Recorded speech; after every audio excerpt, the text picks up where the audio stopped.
Nisha and today I'm going to be showing you my science exhibition project. So basically this is about dry waste converting into something useful like electricity. It all starts from this region. Over here, the trucks and lorries will bring the things and dump it on the conveyor belt. This conveyor will carry the things inside the factory and there's a special chamber inside which will be burning the dry waste.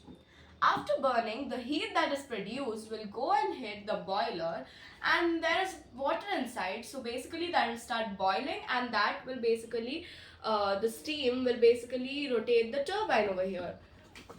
So from that the electricity will be produced which will light these lights. So basically that's gonna happen. But that's not all. This dry waste is basically gonna be, producing some heat, right? So of course there'll be gases. So those gases are of course harmful for our environment.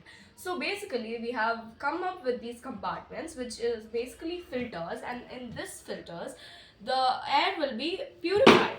So over here, first of all, over here it will go and it will be purified in these different compartments and be exhausted from this thing. But yeah, it doesn't stop over here. Again, there's some kind of ashes produced inside, right? Because dry waste is burning, so of course heat is produced inside, and the gases are produced. So also the ashes are produced. These ashes contain carbon, which can be used for many products like industrial products and also manufacturing art materials. So that's basically what is going to be happening in this dry waste power generation. We're going to be converting something, bad into something good. So, it's very useful for our environment. It's clean, efficient, and really good. So, thank you all for watching.